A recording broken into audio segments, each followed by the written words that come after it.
Music filled the grand ballroom, pulsing like a second heartbeat inside Katherine Sullivan's chest. She moved through the crowd, her simple black dress standing out amid a sea of tuxedos, glittering gowns, and shimmering crystal lights.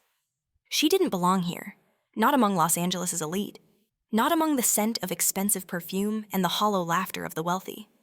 But 3 months of unpaid rent left her with no choice.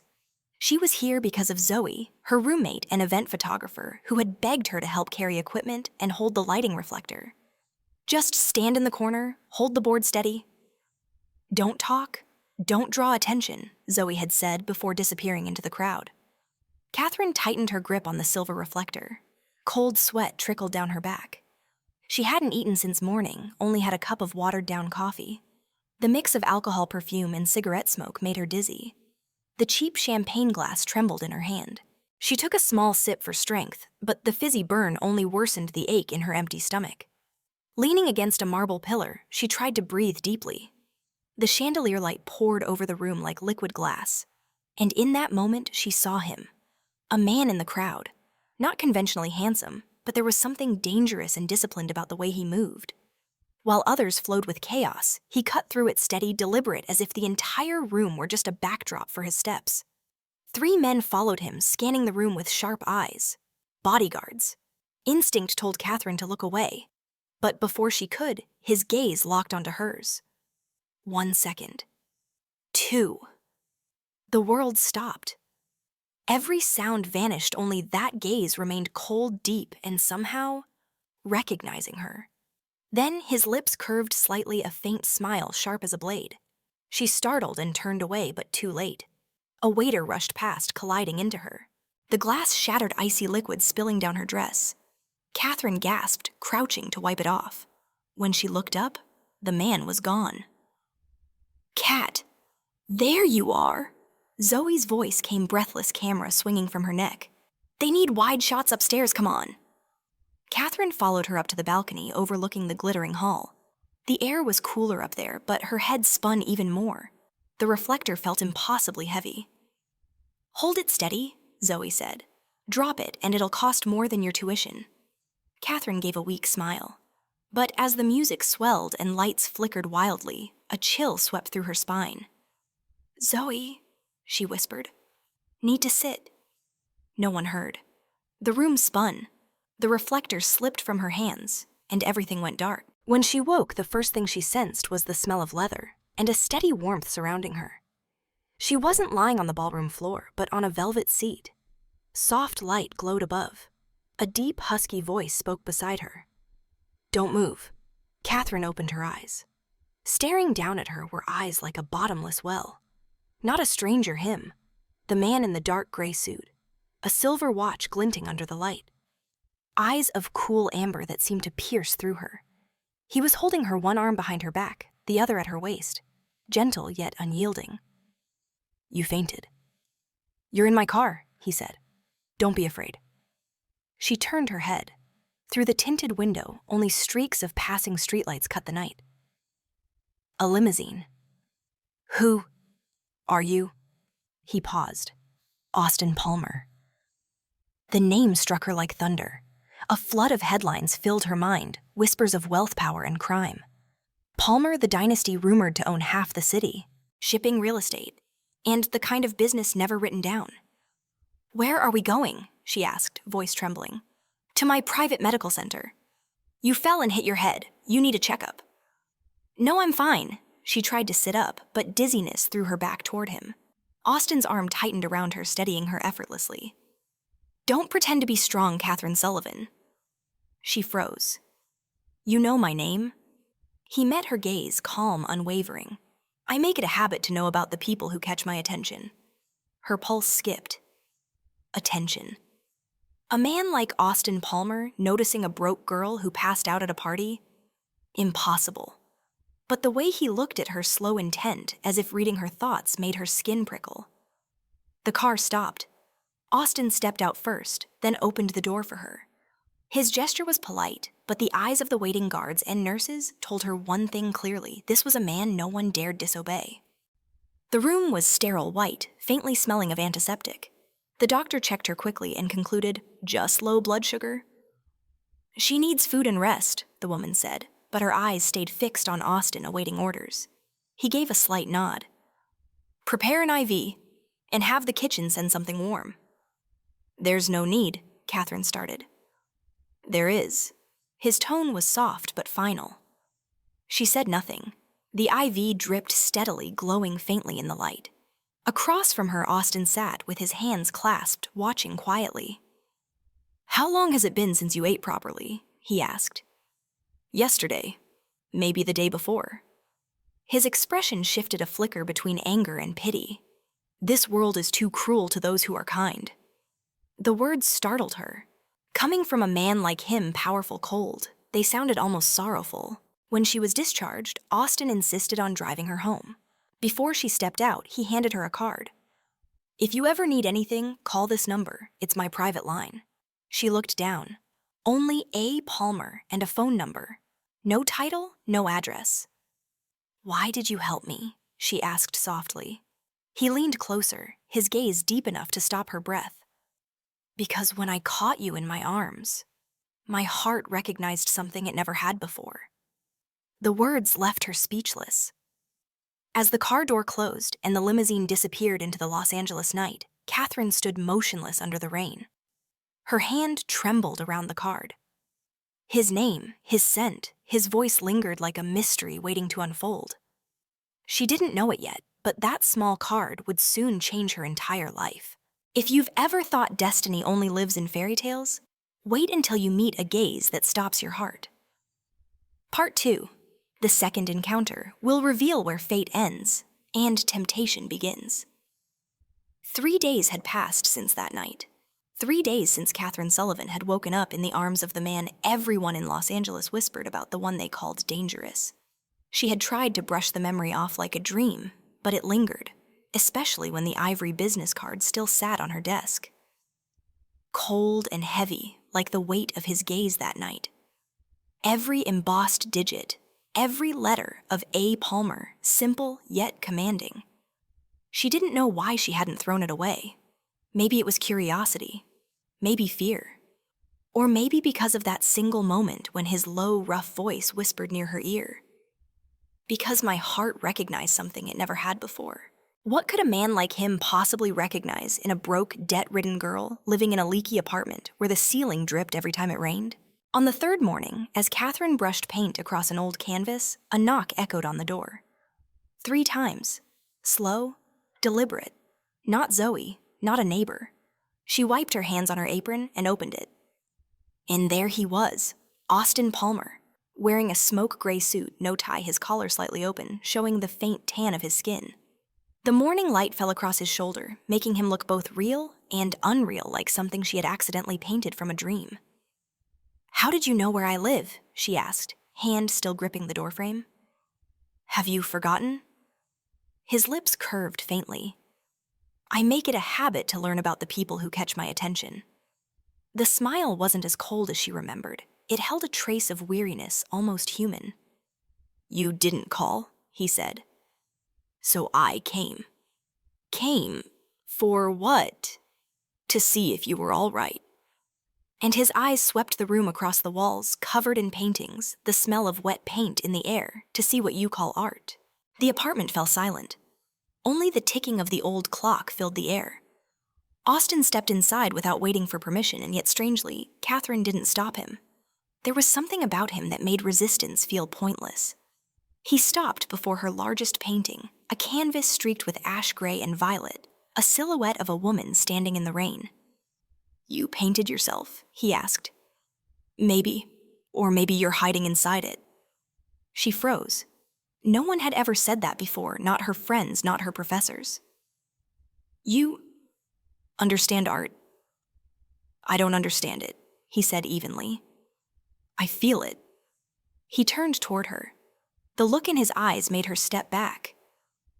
And what I feel, he continued softly, is that something in you is slowly dying. From hunger, from loneliness, or from fear of being forgotten. Katherine forced a laugh. You talk like you've known me in another life. Austin paused, then said quietly, Maybe I have. He walked around examining each painting. Every one was a fragment of her soul. A little girl staring out a winter window, a hand reaching for a fading thread of light, a city with no people, only shadows under street lamps. When he turned back to her, his eyes carried something she couldn't read. How much for all of them? She blinked. You want to buy everything?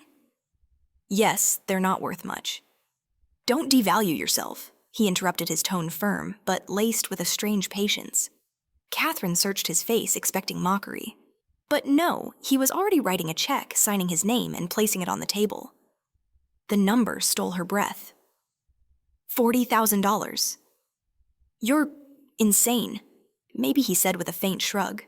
But I know the worth of what I can't look away from. Her fingers trembled as she touched the check. To her, it wasn't just money. It was a portal to another world, one where she wouldn't have to count coins for paint or choose between breakfast and a new brush. Watching her expression, Austin's lips curved slightly. Now you can eat properly and sleep without worrying the ceiling might fall on your head. What do you want in return? She asked, her voice soft but sharp. This isn't a trade. He stepped closer, stopping just a breath away. I simply invest in what I believe in. And this time, it's you.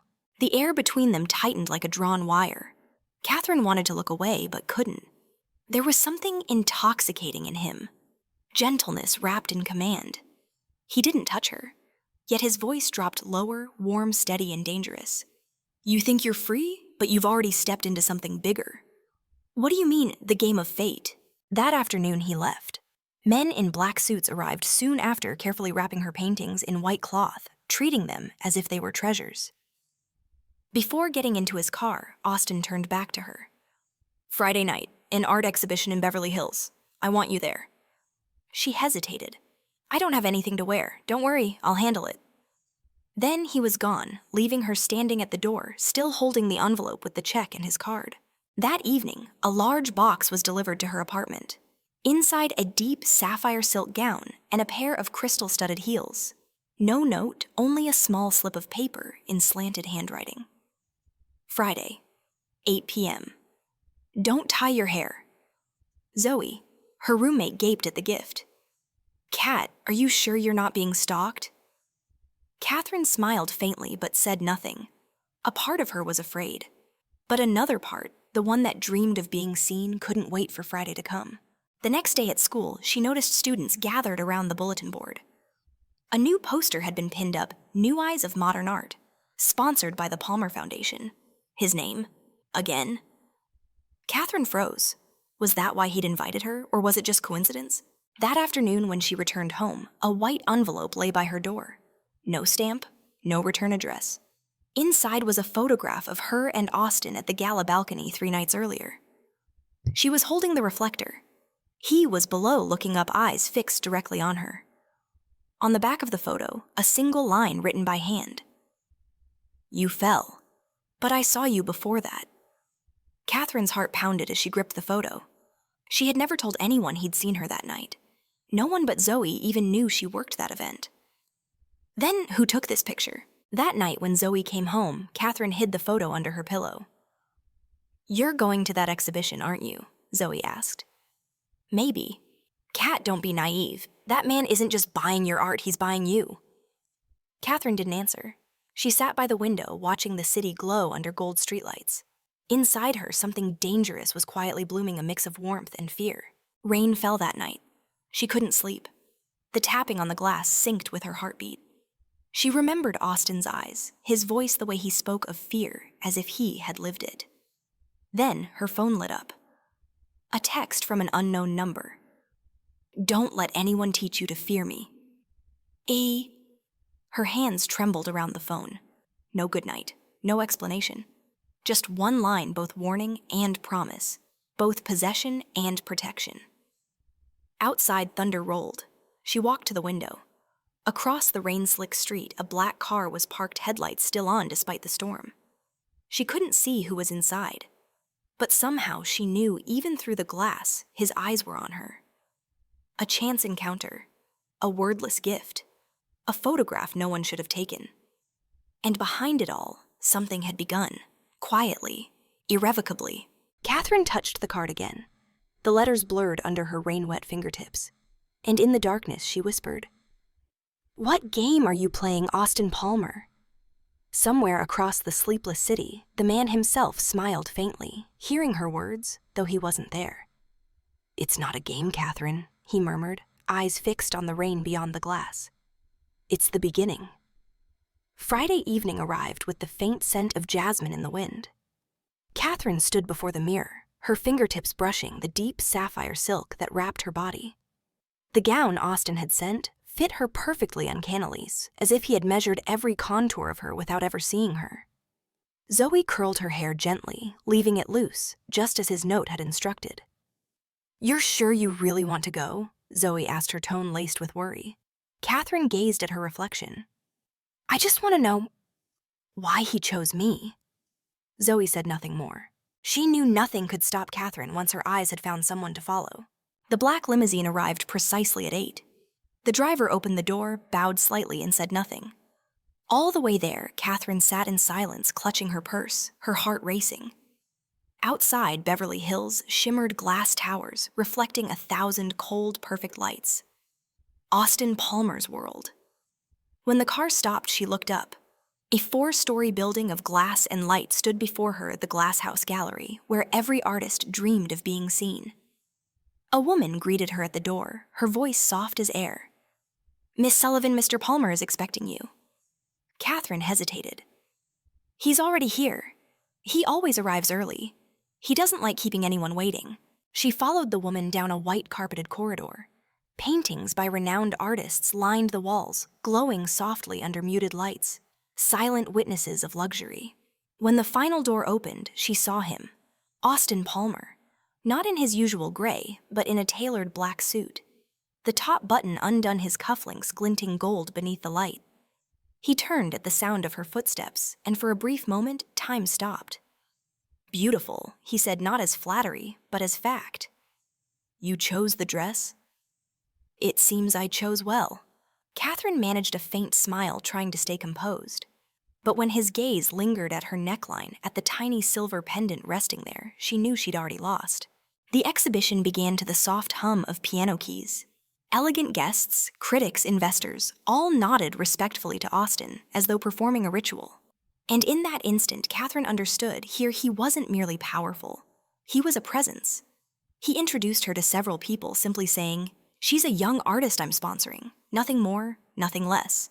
But the way his hand rested lightly on her back, the way his eyes followed her every movement told everyone enough. Midway through the evening, Austin led her upstairs, a quieter floor, overlooking the grand hall below. From there, they could see everything. The laughter, the wine, the glimmering lights blending into a symphony of opulence. "How does it feel?" he asked, standing beside her. "Like I don't belong here. Maybe because you're not used to seeing yourself where you deserve to be." She turned toward him, ready to retort, but his gaze held her still. "You think I deserve this?" "I don't think," he said softly. "I know." His tone was steady, confident, but behind his eyes was something else, something uncertain, as if he too was trying to believe his own words. Moments later, a middle-aged man approached, the kind who carried the effortless arrogance of the upper class. "Austin," he greeted with a smirk.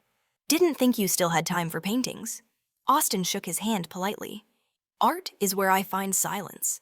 The man's eyes drifted to Katherine, filled with the kind of appraisal that burned. "And this must be your new inspiration." Before Austin could answer, Katherine spoke. "I'm just a painter. Mr. Palmer bought my work, that's all." Her voice was calm, her gaze unwavering. The man chuckled, pouring himself another glass. "In this world, my dear, nothing is ever, that's all." Austin's jaw tightened around his glass, though his tone stayed even. "You should learn to respect women, especially when you're standing in my house." The air stilled. The man smirked, then backed away. When he was gone, Katherine noticed the faint tremor in Austin's hand, the thin crack running across the crystal glass. "You didn't have to do that," she murmured. "I don't like people disrespecting what's mine." "What's yours?" she repeated, arching a brow. He met her eyes, a long, steady look that made her chest tighten. "If that frightens you, I'll take it back." "No," she whispered. "It's just, I'm not used to how you say things. You will be. The night ended late. When they stepped outside, light rain fell droplets shimmering under the street lamps. Austin walked beside her in silence until they stopped beneath the awning. Are you afraid, he asked quietly, being seen with me? Afraid of what? The rumors. About me. About the name Palmer. She looked toward the rain. I only know the man standing in front of me. And what I see is someone lonelier than he pretends to be. He turned, eyes darkening. It's dangerous to look at me that way, Katherine. Maybe, but you know what's just as dangerous. The way you look at me. For a moment, the space between them vanished. Rain fell softly, wrapping them in mist. He leaned in slowly, giving her the chance to pull away. She didn't. The kiss came like a breath-like quiet, and yet it silenced the world. It wasn't hurried or possessive, but a confession from two people who'd lingered too long at the edge of something inevitable. When they parted, he whispered, I shouldn't have done that. But you did. She smiled. And for once, so did he, a rare, unguarded smile more honest than anything he'd shown the world that night. On the drive home, Austin said nothing. The city slid by in a haze of gold and rain reflections dancing across his face, like ghosts of thoughts he couldn't voice. Finally, he spoke quietly, almost to himself. When I was young, I thought everything I wanted could be bought. But some things, the more you want them, the more you fear losing them. And you think I'm one of those things, I'm not sure, he admitted, turning to her. I just know that since the night you fell into my arms, everything else has felt loud and meaningless. Katherine lowered her gaze, unable to answer. Outside, the rain fell steady and endless, like questions without answers. When the car stopped in front of her apartment, Austin didn't wait for the driver. He stepped out himself, umbrella in hand, and walked her to the door. Rain soaked through his shoulders, darkening his suit. Thank you, she said softly. Don't thank me. I only do what I want. She turned to go inside, but his voice stopped her.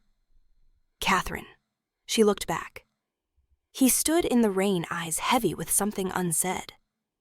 If anyone comes asking for, you don't open the door. Call me. Why? Because not everyone wants to see you with me. Her breath caught. Are you in trouble? I'm always in trouble, he said, half truth, half jest. But only a few people make it worth living through. He turned and left his car, disappearing into the curtain of rain. Later that night, as Katherine changed her clothes, her phone buzzed. A text from an unknown number. Be careful who you think you can trust. Everything he touches disappears. Her heart clenched. No name, no trace, but she knew someone was watching. Not just her, Austin too. She deleted the message, but her hands trembled so hard, the phone nearly slipped from her grasp. Outside, the rain still fell. The streetlight cast its glow against the studio wall, where a new painting waited unfinished. A man standing among shattered glass, his back wet with rain, his eyes turned toward the distance. Katherine picked up her brush and added one final stroke. For the first time, she realized she wasn't just painting him. She was painting herself in that mirrored world, where beauty cut deep enough to hurt. 3 weeks after the exhibition, Katherine Sullivan's name suddenly appeared across local art magazines. The mysterious newcomer who made tycoon Austin Palmer invest in art. The words were coolly written, yet every line dripped with curiosity.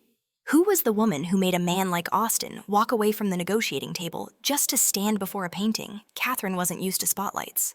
All she ever wanted was to paint to live quietly. But ever since she stepped into his world, silence had abandoned her. Morning settled over Los Angeles in a veil of pale mist. She sat by the window, a cup of cold coffee in her hands, staring at the stream of people below.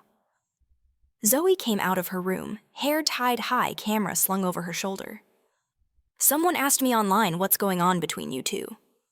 You two, Katherine echoed, though she already knew the answer. Austin Palmer, Zoe said flatly. The man who practically owns this city. Katherine gave a dry smile. He doesn't belong to anyone. Zoe sat across from her, her tone softening. Kat, I just don't want you to get pulled into his world. Everything there is as beautiful as glass, but one crack and it all shatters. Katherine didn't reply. Deep down, she knew Zoe was right. But something in her, ever since that first moment when he caught her from falling, refused to step back. That afternoon, Austin called. His voice was still low, but tinged with urgency. "I want you to come to the new studio. There's something I need to show you." His studio was in a refurbished industrial block, red brick walls, towering glass doors. The faint scent of paint and polished wood blending under warm golden light. On the main wall hung a massive unfinished canvas. But what made her stop wasn't the color. It was the image a woman in the rain, her back turned, hair tangled, one hand reaching out as if waiting to be caught. "You," she whispered. "You painted this." From behind her, his voice came deep quiet. "No, I don't paint, but I know who to hire." She studied the brushstrokes, strong but lifeless. It looked like someone had tried to replicate something they could never truly feel. "What are you doing, Austin?" He stepped closer, fingers grazing the wooden frame, his gaze fixed as though he could see through the paint itself. "I want to understand why your painting keeps me awake." "Awake?" "Yes. Every time I close my eyes, I see that moment you falling, me catching you. There was something in your eyes that night. Fear or memory. Do you know why I recognized you?" She shook her head. "Because I saw you long before that." The air seemed to freeze. Katherine turned sharply, heart pounding. "What did you say?" Austin's gaze didn't waver. 3 years ago, at the Santa Monica Pier, there was a girl sketching by the water, her hair caught in the wind. She looked up when I passed. That look." He paused. "I never forgot it." She stepped back, breath caught. A flicker of memory returned a cold, windy afternoon during her sophomore year. She had been sketching the sunset when a stranger stopped nearby. He lingered for a moment, then vanished into the crowd. "It was you?" she whispered. He nodded slowly. "When I saw you fall that night, I knew I'd found something I thought I'd only imagined." Silence filled the space between them, thick and fragile, as if the air itself was holding its breath. That evening, rain came suddenly. They stayed inside the studio, the glow from the lamps reflecting across the glass walls, like shifting shadows. Austin poured her a glass of wine and set it before her. "You don't believe in fate, do you?" "No, I believe in choices." He smiled, a rare tilted smile that softened his face. "Then let's say I choose to believe in what you don't." Katherine swirled her glass, meeting his eyes. "You always talk like you can control everything, but you can't control people." "No," he admitted quietly, "but I can protect them." "Protect me?" From what he said, nothing. His eyes darkened, the warmth in them replaced by steel. "There are people who won't accept you being near me. Some of them used to stand beside me." "You mean your business?" He didn't answer. Instead, he said softly, "I don't want you to be afraid. But if one day someone knocks on your door, remember what I told you, don't open it." The rain lasted well into the night. When Katherine finally left, Austin insisted on driving her home. The car stopped in front of her apartment. Warm light spilled through the curtains. "Zoe's still awake?" he asked. "She works late. Can I meet her?" She frowned.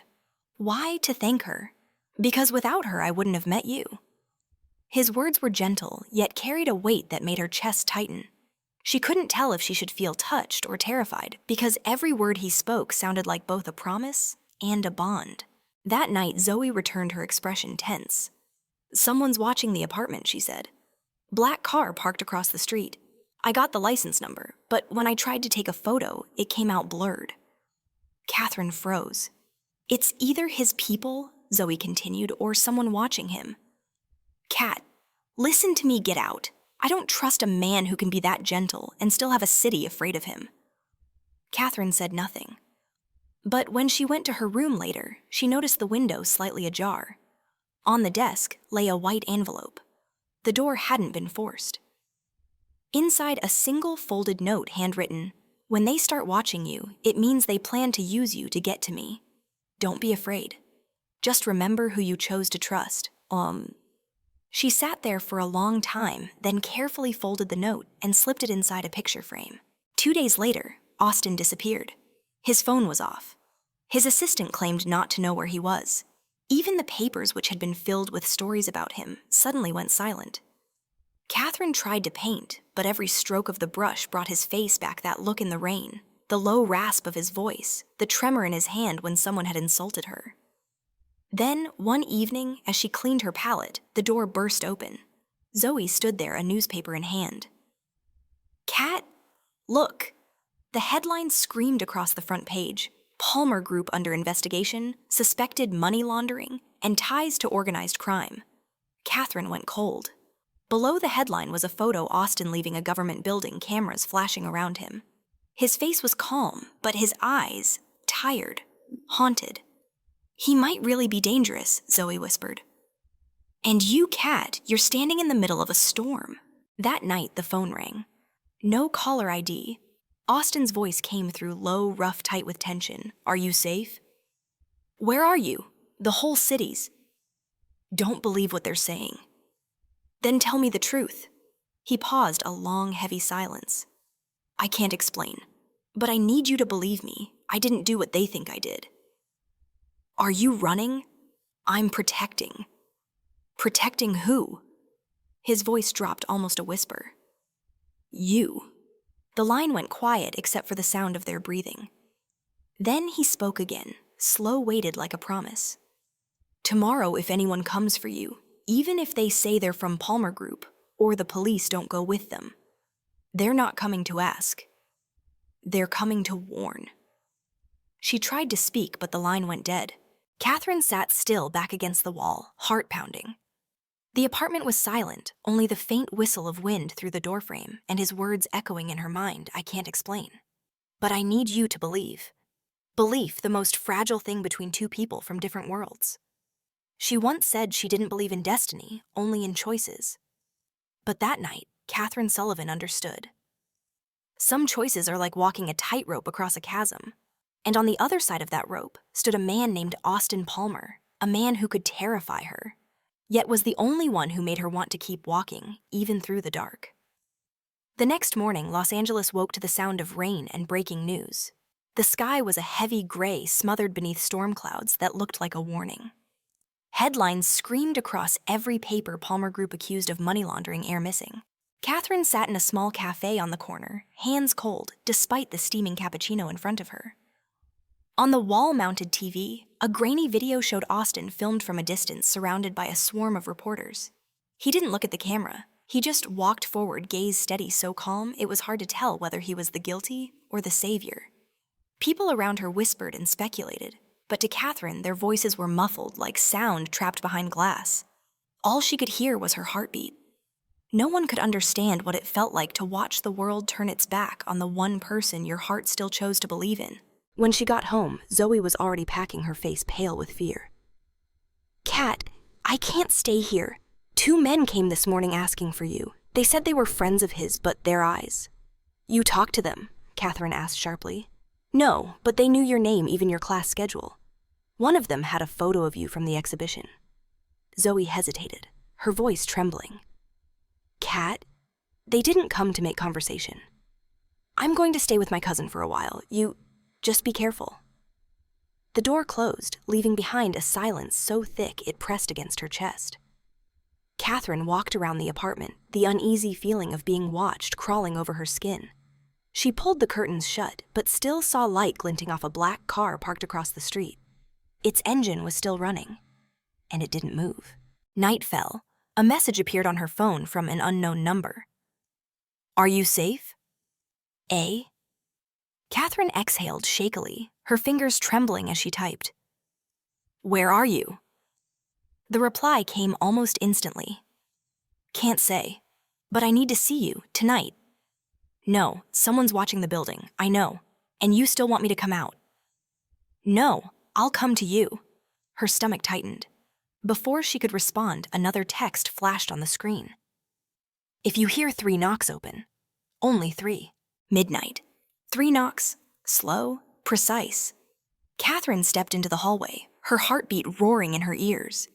She opened the door and the night air rushed in, carrying rain and smoke.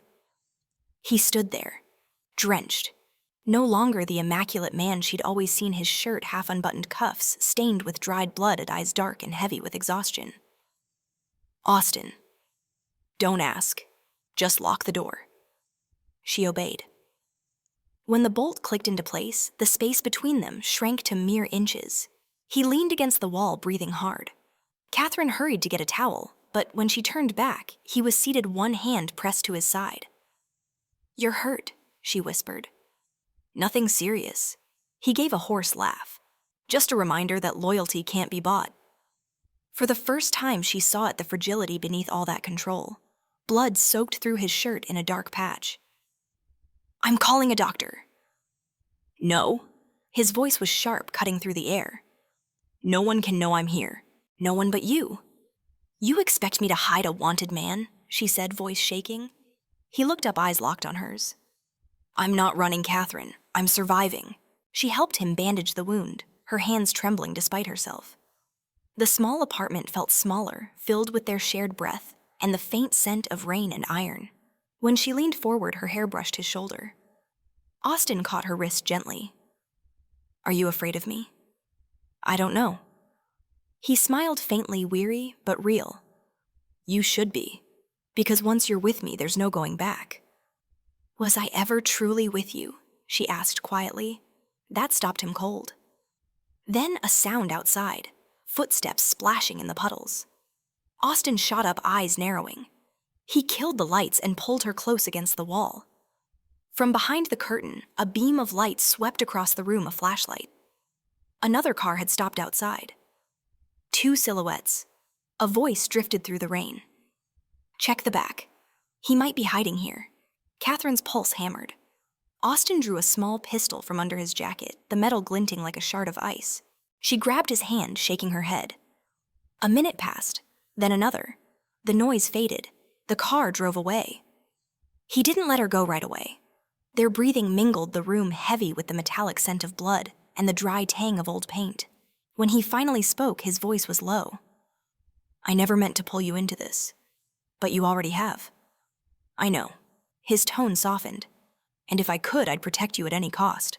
Dawn crept in slowly. Austin sat by the window, gray light tracing his sharp features. Katherine poured coffee and handed him a cup. "You haven't slept in days, have you?" "My work doesn't allow it." "Work?" she asked quietly. "Or war?" He glanced up. Something in his eyes softening. "Do you really want to know who I am?" "Maybe I need to understand where I'm standing." He set the cup down, fingers laced together. "My father ran Palmer Group. After he died, I discovered most of the company's wealth was being funneled into laundering money for criminal networks. I wanted to stop it, but others, the ones profiting from it, didn't. They needed Palmer to stay dirty." Katherine stared at him, words caught in her throat. "And now they want you gone." "Exactly." He met her gaze, something tender flickering there. "I don't care about the empire. What I want to keep is you." She turned away, heart pounding. "You talk about me like I'm something to lock away. No." He stepped closer, voice low and rough. "You're the only thing keeping me human." The words were soft and sharp as a blade. By morning, Austin had to leave. Before stepping out, he held her hand, his eyes filled with gratitude and worry. "If I don't call in 2 days, go to the old Pier Santa Monica. You'll understand everything there." "Where are you going? To where truth isn't written on paper." He gave a faint smile, then disappeared through the door. Katherine stood still, feeling as though he'd taken the air with him. 2 days passed. No calls, no messages, no trace. So she went to Santa Monica Pier. The sea was calm, the wind sharp with salt. On a weathered bench sat a woman around 35, wavy brown hair, black coat posture, elegant and still. "Katherine Sullivan." "Yes," the woman smiled. "I'm Clara Palmer, Austin's cousin." The name hit like a blow. "Where is he?" Katherine asked. Clara looked out to sea, her tone measured. "Austin is trying to escape a trap one he built himself, but he doesn't realize some games are already decided before he ever plays them." "What do you mean?" "There are people who plan to use you to make him surrender." Katherine froze. "Who, you'll find out soon enough." Clara stepped away, then turned back. If Austin calls, don't believe anything he says. Unless he mentions the last painting. The last painting. But the woman was already walking away, leaving nothing but waves and a hollow ache in Katherine's chest. That evening, Katherine returned home. A package sat neatly on her table, no address, no name. Inside was the unfinished painting from Austin's studio. The woman in the rain, her back turned, hand outstretched. But now a new detail had been added, a man's silhouette in the distance walking toward her. At the bottom, scrawled in rough black paint, were the words, "Don't trust the light." It lies, too. Katherine stared at the canvas for a long time, fear and understanding intertwining in her chest. In Austin's world, the line between darkness and light had never truly existed. And for the first time, she wondered, was the man she loved running from the darkness, or the one who created it that night it rained again? Not the soft, wistful rain from the night they first met, but a cold, heavy downpour, the kind that carried memories you could never wash away. Katherine sat on the floor, Austin's unfinished painting before her. Each raindrop tapping on the window sounded like the erratic beat of her heart. The desk lamp cast its glow on the woman in the painting. Fragile shoulders, an outstretched hand reaching into the storm, and in the distance, the faint silhouette of a man walking toward her.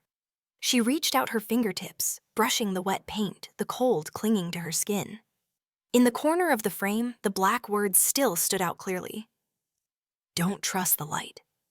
Those words cut deep, slicing through the thin layer of faith she'd been trying to hold on to. The next morning, a harsh knocking jolted her awake. 3 men in black suits stood in the hallway. One flashed a badge. Special Investigation Bureau. "Miss Sullivan, you need to come with us. We have questions regarding Austin Palmer." Her breath caught. What has he done? The man's tone was clipped cold. "Treason. And murder." Katherine felt the ground tilt beneath her. "No, he wouldn't." "You were his last known contact before he disappeared," the man said flatly. "And we have reason to believe he was using you." The interrogation room was freezing. A single white light shone down on her face. On the table lay a stack of photographs. One of them made her throat close, Austin standing beside a man with a hood over his head, blood dripping onto the floor. "Do you recognize this man?" the investigator asked. "No, his name is Marco Vance, Palmer's former right-hand man, dead single gunshot." Katherine bit her lip. He's not like that. Austin may have done terrible things, but he doesn't kill." The investigator gave her a look pity and disbelief mingled together. "Do you even know who he is, Miss Sullivan? Do you know how many bodies lie beneath the name Palmer?" She said nothing. "You think he loves you?" he pressed. "Or are you just another pawn on his board?" Katherine's silence filled the room, but inside her mind echoed a single question, relentless, painful. Was he ever truly honest with me? Hours later, they released her. Outside, the sun bled weakly through the clouds, fractured and dim. As she stepped into the street, a man leaned casually against a lamppost. "Miss Sullivan," her guard shot up. "Who are you? Someone who works for Austin?" he said quietly. "He sent me." She froze. "Where is he?" "I can't say. But he needs you to leave town tonight. Someone's planning to use you to draw him out, who they call themselves the council." The man's eyes darkened. "And trust me, you don't want to know their names." Katherine clutched her bag tighter. "I'm not leaving. I need to see him." "He doesn't want you to. I don't care what he wants." The man stared at her for a long moment, then sighed. "You're more like him than you think. That's what makes you dangerous." That night, when the city went dark, Katherine left her apartment. She didn't know where she was going, only that her steps carried her to Santa Monica Pier, the place he'd told her to go if anything ever happened. The sea was black and quiet. Wind whipped through her coat, sharp with salt and cold. She sat on the wooden bench and pulled her collar tight. After a while, she heard soft footsteps behind her. She turned, and her heart stopped. Austin stood there. No immaculate suit, no trace of the man who once commanded rooms. Just a black raincoat soaked through faint stubble on his jaw and eyes like a man who'd walked through hell. "You came," she whispered. "I said I would." He sat beside her. The ocean wind carved the silence between them. Only the sound of waves and her uneven heartbeat filled the air. "They're saying you killed Marco." "I know. Did you?" He didn't answer at first. A wave crashed against the pier, white foam splashing over the wood. "I don't want to lie to you, so you did." He turned his dark eyes heavy with conflict. "I didn't pull the trigger, but he died because I stayed silent. And in that world, silence is a kind of crime." Katherine stared at him for a long time. "Do you regret it?" "Yes, but not because he's dead." "Then why?" "Because from that moment I knew I could never stand beside you without bringing the darkness with me." She gave a trembling laugh, one that dissolved into tears. "You always talk like I'm something that needs saving." "No," he said quietly. "You're the only thing that makes me want to save myself." Her throat tightened. The wind tangled her hair salt, brushing her lips. "What if Austin," she said softly, "the only way I could save you was by leaving?" He looked at her, surprise flashing into pain. "You want to go, I want to believe you. But every time I look into your eyes, I see all the things you're not saying. Sometimes the truth hurts more than the lie." "I'd rather bleed from the truth," she whispered, "than be comforted by a lie." He stood, pulling an envelope from his coat. "I've prepared this. A passport cache the address of a safe place. Leave Katherine, before everything explodes." She looked at it, then shook her head slowly. "No. If you're still here, I'm staying." Austin's gaze softened, filled with despair. "You don't understand. They'll kill you. Just because you make me weak. And you think I could live knowing they killed you instead?" He said nothing. She stepped closer, touching his bruised face, the cut along his jaw. "I used to be afraid of you. But now I'm only afraid of waking up one day and finding out you're gone." Something inside him broke. For the first time since that fateful night, Austin pulled her into his arms, holding her tight, as if letting go would make her disappear. They stayed that way for a long time. When dawn broke, he let her go. "I have to leave," he said softly. "They know you're my weakness." "Where will you go?" "Back to where it began, the Palmer Group Num. My father's house outside Nevada. If you hear anything about me, don't believe it." She squeezed his hand. "Will you promise to come back?" He smiled faintly, a smile filled with sorrow. "If I'm alive, I'll find you. If I'm not, then every time you paint, imagine I'm standing behind you watching." Austin left. His figure faded into the morning fog, swallowed by the pale light. Katherine sat on the bench, the envelope still clutched in her hand. Inside were bills, a passport, and an old photograph, a boy of about 10, standing before a small wooden house holding a paintbrush. On the back, in a child's scrawl, were the words, "When I grow up, I'll paint the world into something beautiful." Tears blurred her vision, but she smiled through them. Maybe he had never been the monster the world claimed he was. Maybe he was just a boy who lost his way trying to keep a promise in a world that no longer had room for dreamers. That afternoon when she returned home, the door was ajar. On the table lay another envelope. Inside, a folded newspaper, the morning edition with a red line under the headline, "Austin Palmer's car explodes in Nevada suburb, body unidentified." Katherine froze.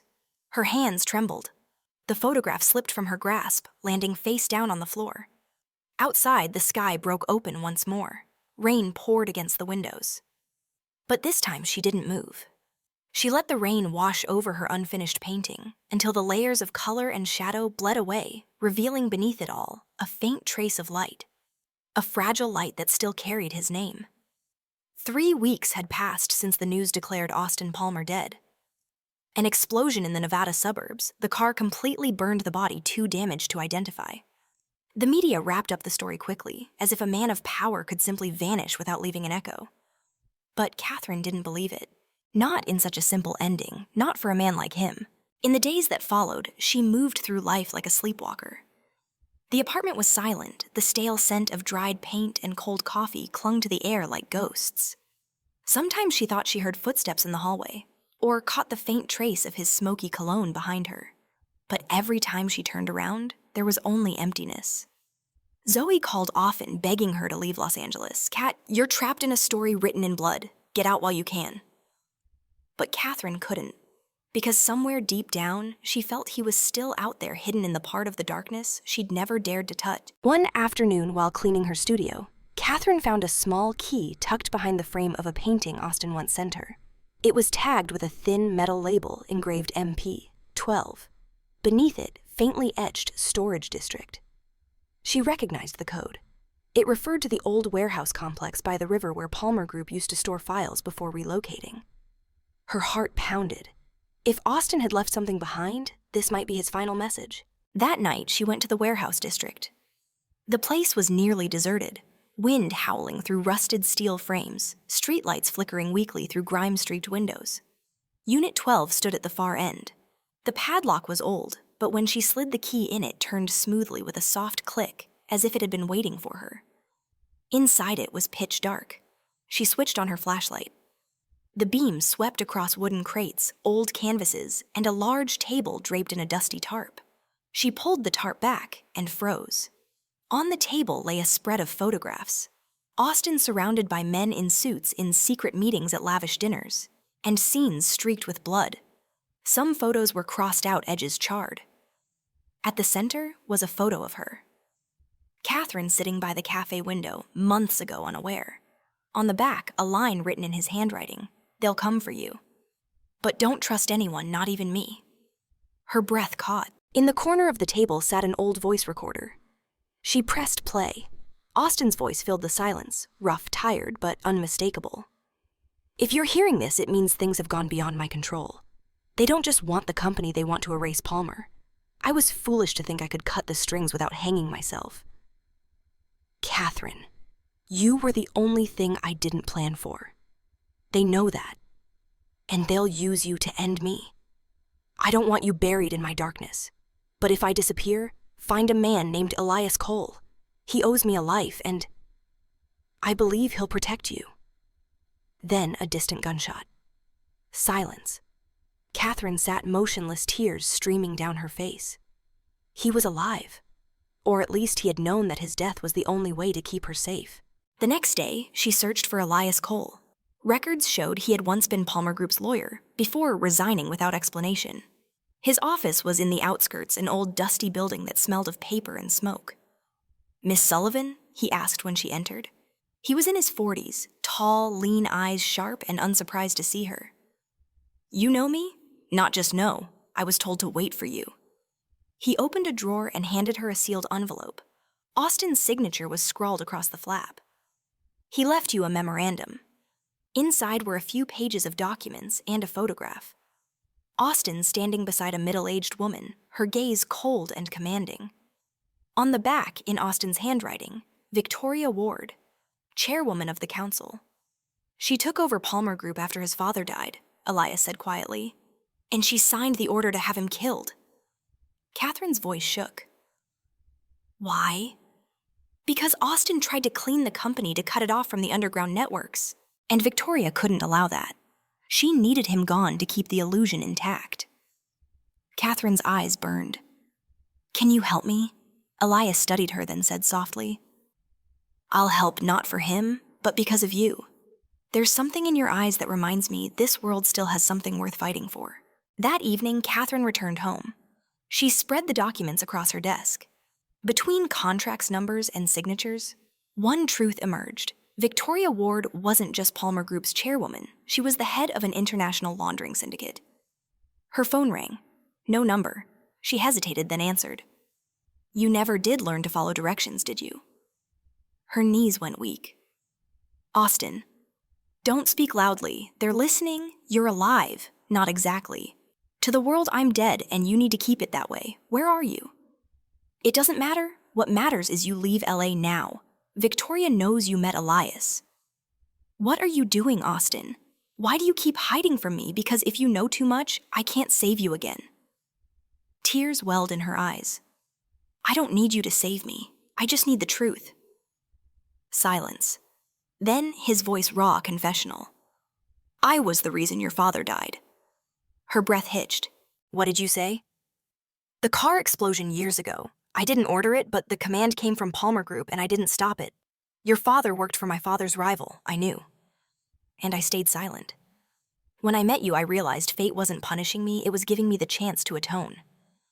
Catherine's phone slipped from her hand. His voice crackled through the speaker. Low broken, I'm not asking for forgiveness. I just need you to know this love was the only truth I ever had. The line went dead. The room fell into darkness. Katherine sat motionless for hours.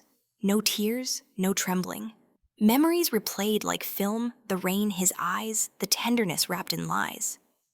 Now the puzzle pieces finally fit, and the cruelest part wasn't the betrayal. It was that she still loved him, even knowing he had destroyed her world. She opened a drawer and took out the first painting he ever bought. On the gray background, she added a single brushstroke, a crimson streak across an open hand.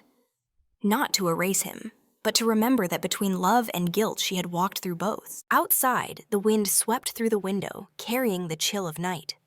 Katherine looked into the darkness and whispered, "If this is how you seek redemption, then you chose the most painful path." As for me, she clenched the small metal key in her hand, its reflection forming a faint P in the dim light. I'll finish what's left of the truth, because there was only one way to end the darkness, to step into it herself. Mornings in Los Angeles no longer felt the same. The sun still rose above the glass towers, but its light seemed dimmer, colder, as if the whole city were mourning something it could no longer name. Katherine walked through the rush hour crowd, her thin coat fluttering in the wind, one hand clutching the small key engraved with the letter P. Since that final call, she was no longer the woman who once believed love could save her. Now she was someone who carried both love and guilt inside her chest, two forces forever at war. She returned to the old warehouse by the river, the place where Austin had left all his clues. But when she opened the door, everything was different. No crates, no table, no photographs. Only the sharp, acrid scent of gasoline hanging in the air. On the floor, scrawled in red paint, was a single phrase. Too late. She stepped back instinctively, heart pounding. Someone had been here. Someone who knew exactly where Austin's secrets were buried. Her phone buzzed in her pocket. A message from an unknown number. Want the truth about Austin Palmer Langford Hotel, room 914. Come alone. At 9 o'clock sharp, Katherine stood before room 914. The hallway was silent. The hum of the air conditioner was the only sound. She knocked 3 times. No answer. She turned to leave when the door swung open, and standing there was Victoria Ward, the woman from the photograph. Powerful, elegant eyes carved from ice. She wore a white suit, a glass of red wine in her hand, and a smile thin as a blade. We've met before, Katherine, though not in person. You're the one who destroyed him, Katherine said. He destroyed himself, Victoria replied calmly, setting down her glass. Austin thought love could rewrite the nature of power. But power, my dear, doesn't share. He only wanted to save Palmer Group. No, she said, walking closer. He wanted to save himself from his father's shadow. Katherine's fists tightened. And me? Why did you let me live? Victoria's gray eyes gleamed with amusement. Because he loved you. And that love made him weak. A wounded beast is easier to control. The words froze the air between them. Katherine's throat tightened. He's still alive, she whispered. Are you sure? Victoria tilted her head slightly. If he were, why hasn't he come back? Or is he hiding like every traitor eventually does? Katherine said nothing. Victoria stepped closer, lowering her voice to a near whisper. You don't understand, do you? Katherine Austin isn't different from us. He was born in the dark. And men like him, no matter how much they love, they'll always drag others down with them. Katherine turned away, unwilling to listen. But as her hand gripped the doorknob, Victoria's calm voice sliced through the silence. Tomorrow, Palmer Group will announce its new successor. If you want to know which side Austin truly chose before he died, you should be there. The next morning, the press swarmed the glass headquarters of Palmer Group. Banners, cameras, flashing lights, a circus of power and spectacle. Katherine stood in the crowd. Cap pulled low sunglasses, hiding her eyes. On stage, Victoria stepped forward, her flawless smile colder than steel.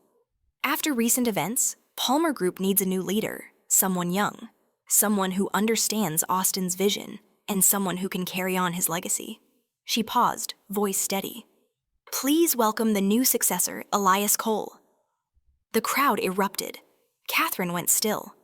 Elias walked onto the stage, calm, composed, the picture of trustworthiness. But his eyes, they were different. Cold.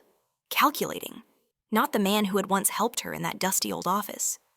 He bowed slightly, then spoke into the microphone. Palmer Group doesn't belong to one man. It belongs to those brave enough to keep it standing. Austin Palmer made the mistake of thinking he could lead with emotion. I will lead with reason. Applause thundered through the hall, every clap like a hammer blow to her chest. Katherine turned and slipped away, her pulse racing. If Elias had betrayed Austin, then Austin had trusted the wrong man. And perhaps Elias was the one who had sold him out. Later that afternoon, when she returned home, her door was ajar. On the table sat a new envelope. No sender, no seal. Inside was a single photograph. It was taken inside the same warehouse, but this time not of Austin. It was Elias.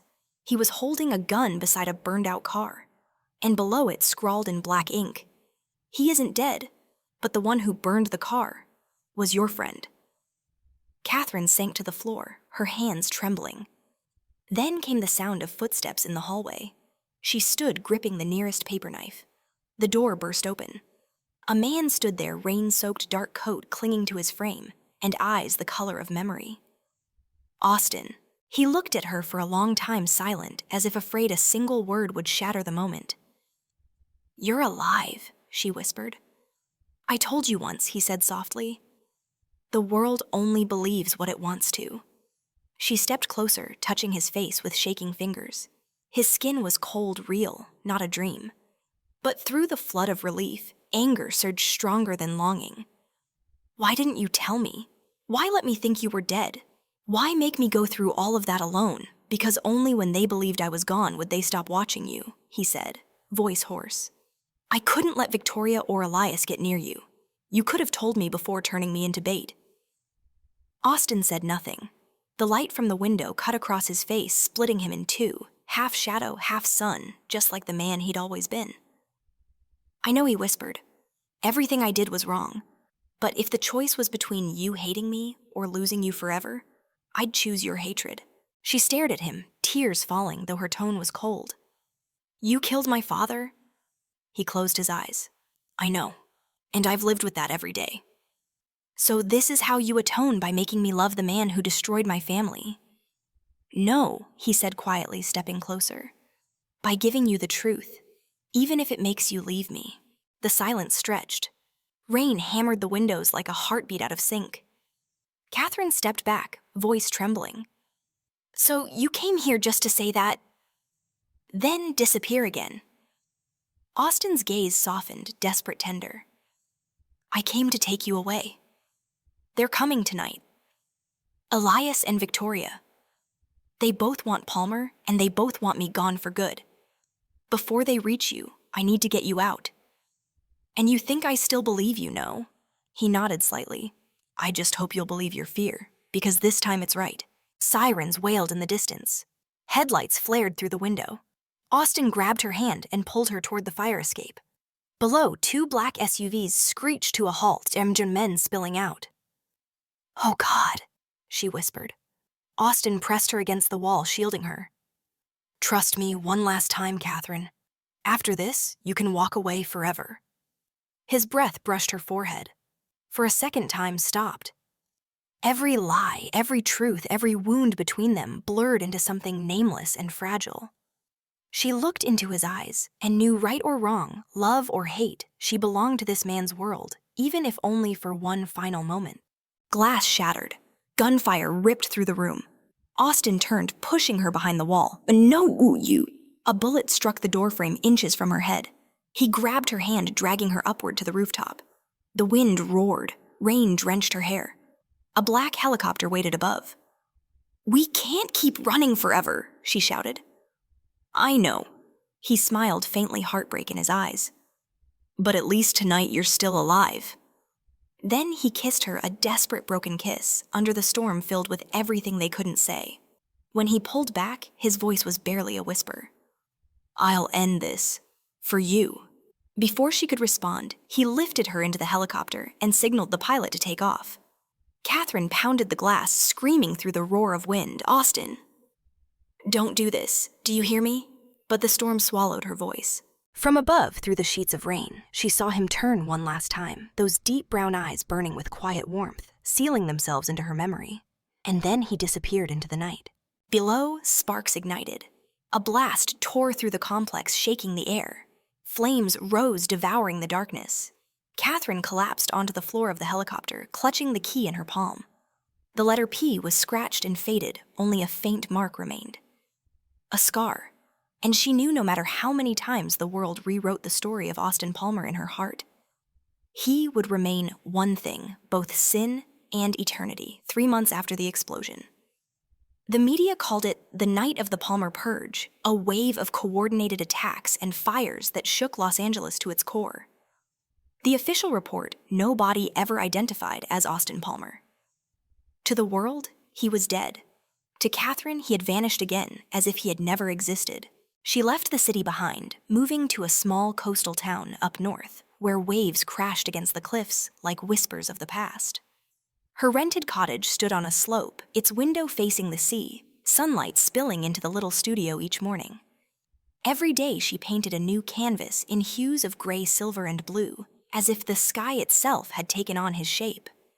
In the drawer of her desk lay a thick stack of envelopes, letters, with no recipient. She wrote to him each night. Never sent them, never addressed them. It was the only way left to keep the words she hadn't yet spoken. "You once said that if you were alive, you'd find me. It's been 3 months, Austin. The sea is still blue. But the light, it's different now." One morning, as Katherine brought her paintings to a small local gallery, she saw Elias again. He entered quietly, still composed, but softer than before, perhaps because for once he didn't bring the shadows with him. "Didn't expect to see you here," Elias said, voice low. "I thought you were running Palmer Group." "Not for long." He smiled faintly, but his eyes were tired. "I'm just holding the seat." After Victoria disappeared, everything collapsed. Katherine froze. She disappeared. No one's seen her since that night. Some say she died in the explosion, but I know better. Victoria Ward doesn't die that easily. "Then why are you here?" Elias placed a thick envelope on the table. "Because he asked me to deliver this." Her heart stopped. Yes. Austin.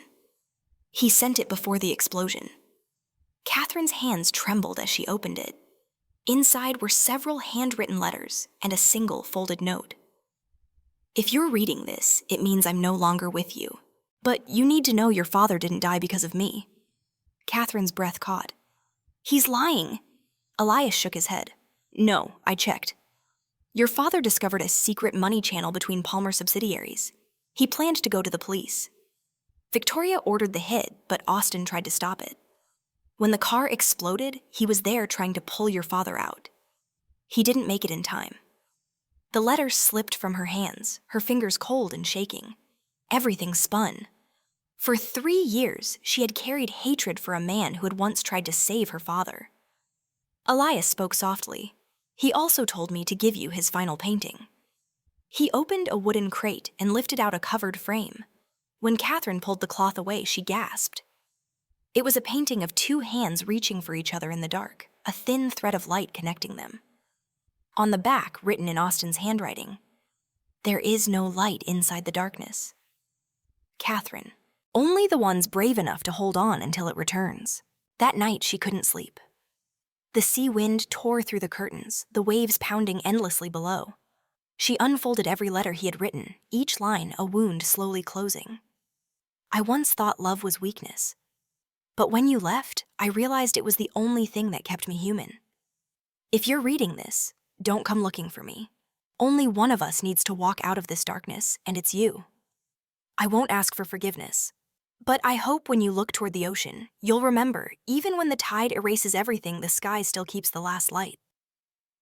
Katherine folded the letters and placed them beside the painting. Then she cried, not from anger, not from fear, but because for the first time she understood that real love isn't about holding on. It's knowing that sometimes People leave so you can keep living. 2 weeks later, a man appeared at her door. Tall, around 50, dressed in a black suit. He introduced himself as Daniel Hayes from Interpol. "Miss Sullivan, we have some questions about the Palmer case." "There's nothing left to ask," she said quietly. Daniel set a folder on the table. "Someone's been sending letters from South America, all signed AP, and the last one mentions you." Catherine's pulse quickened. "You mean, we haven't confirmed the identity," he said. "But if you're willing, you can help. Help how?" "By coming with us to where the letters were sent." They flew to Colombia to a small post office in a remote mountain village. The manager said the same man had mailed a letter there every month, always without a return address. In the drawer, Daniel found one last envelope unsent, still sealed. The recipient, Katherine Sullivan. Her fingers trembled as she broke the seal. The ink was still fresh. Inside, there was only one line. "If you still believe, come to the place where you first saw me." Santa Monica. 2 days later, Katherine returned to Santa Monica Pier, the place where it had all begun. The late afternoon sun spilled gold across the water, glinting like shards of glass. She walked along the wooden boardwalk, the spot where she once painted, where he once said he saw her for the first time. The breeze carried the scent of salt and memory. When she stopped, she heard footsteps behind her. Her heart slowed, then raced so fast it hurt. "Austin." No answer. She turned and saw a boy no more than 10, holding a small bouquet of white flowers. "Are you Miss Katherine Sullivan?" "Yes," she whispered, her voice shaking. "Someone told me to give you this." He handed her a small wooden box and ran off before she could ask anything. Katherine opened it. Inside was a silver bracelet engraved with delicate letters. "To K from A, for the day we both stop running." Her tears fell onto the cold metal, blurring the inscription. She looked up. The pier was quiet now, only the sound of waves and wind. But for a brief moment through the passing crowd, she caught a familiar silhouette. A tall man in a dark coat walking away slow and steady, never turning back. Her heart stopped. "Austin!" She pushed through the people, but by the time she broke free, he was gone, swallowed by the sea of strangers. Only a small piece of paper fluttered to the ground at her feet. She picked it up. "Don't look for me anymore, Katherine. You survived, that means I've already won." That night, she sat by the sea, a lantern casting warm light across her sketchbook. On a blank page, she drew a man walking in the rain, tall coat, fluttering head slightly bowed. Behind him stood a woman under a lamplight, not calling out, not chasing, only watching. Beneath the sketch, she wrote a single line. "Some people are born to walk in darkness, but their love is what makes the darkness remember warmth." The next morning, the sea shimmered with silver light. Katherine closed the sketchbook and set it by the open window, letting the wind take a page. The paper drifted out, carried toward the horizon, a message to nowhere. She didn't know if Austin would ever read it, if he was alive or lost to the night. But she knew one thing for certain: their love, flawed, forbidden, and full of ghosts, was the only thing that had ever made them both truly human, even if only for a fleeting moment. And somewhere in a distant city, perhaps he was still walking with a faint scar on his wrist, and a silver key engraved with P, a silent sign that he had never really left her world. 3 years later, the seaside town remained peaceful, as if it had never held secrets powerful enough to shatter an empire. Katherine lived quietly in her small house by the cliffs.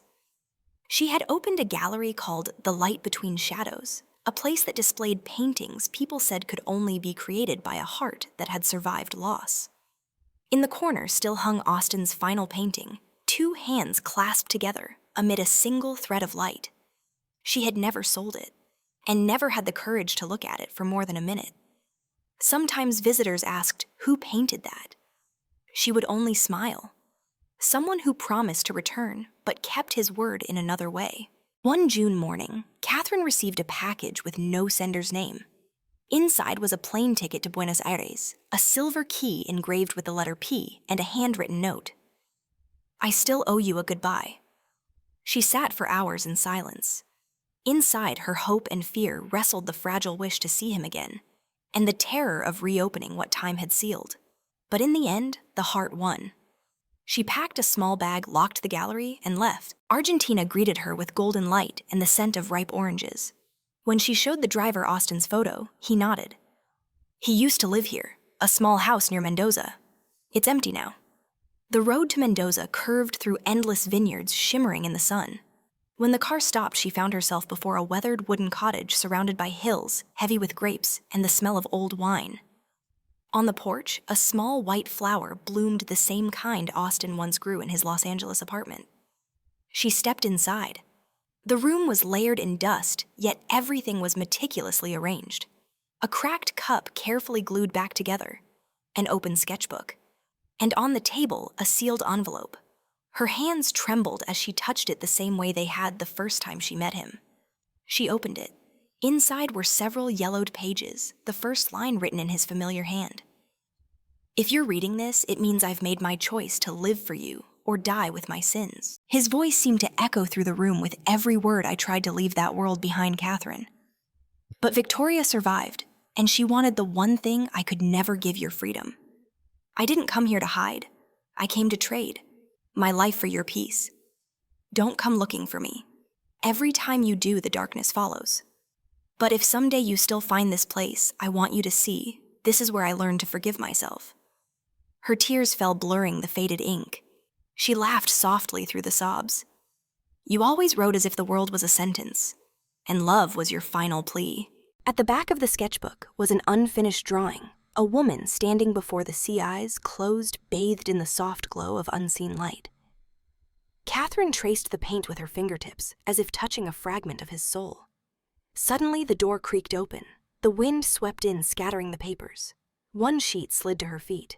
On it, hastily scrawled words. If there's another life, I'll find you first.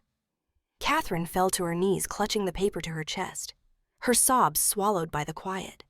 Outside, the sunset draped the vineyards in gold, as if the sky itself wanted to close a story that had waited too long to end. She stayed in the house for 3 days. Every morning she painted, not to forget, but to remember. She painted Austin as she recalled him.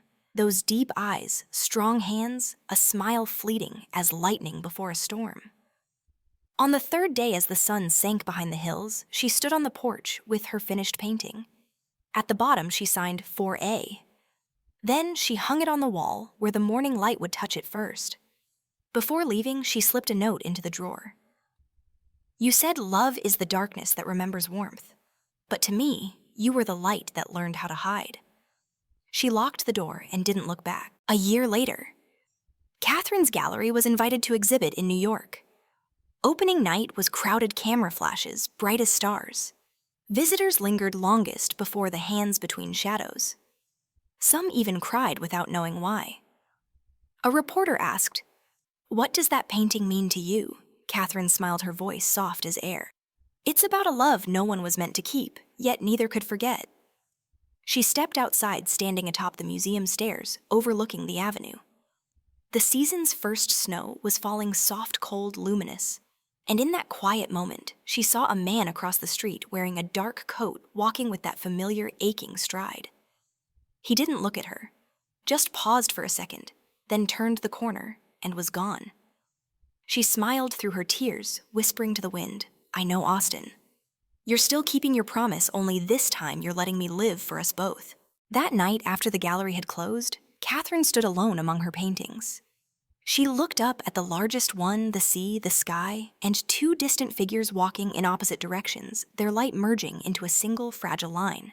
She touched the frame and murmured, "Thank you for loving me in the only way you knew how." Then she blew out the final light, leaving the room wrapped in a gentle darkness. The next morning, when the staff arrived, they found a small envelope placed at the gallery door. Inside was a photograph of a sunset over the ocean, and a single line. The sea never forgets the name it once whispered. No one knew who sent it, but when Katherine saw it, she simply smiled because she understood. Some goodbyes don't need to be spoken. They've been echoing in the heart all along. That evening, she returned to Santa Monica, where everything had begun. The waves rolled in the air, carried that familiar salt and calm. She placed a bouquet of white flowers at the water's edge, watching it drift away. They say when the sea swallows a name, it keeps it forever. So if you ever hear the waves, Austin, know that I'm still here. She closed her eyes, breathing in the sea's quiet rhythm, the peace he once said she deserved. Across the street, a cafe turned on its lights and played Fly Me to the Moon. The old song filled the air, warm, nostalgic, full of ghosts and grace. Katherine walked on, her lips curved in a soft, steady smile, no longer waiting, no longer grieving, only grateful. Because love, even unfinished, had done its work. It had taught her to live, to forgive, and to keep believing in light even within the dark. True love doesn't always end in perfection. But if it makes you gentler, braver, and still able to believe in light despite the shadows, then it was never a mistake. If you've ever lost someone your heart still remembers, share your story. Because sometimes speaking of them is the only way to let them live once more in the memory of this world.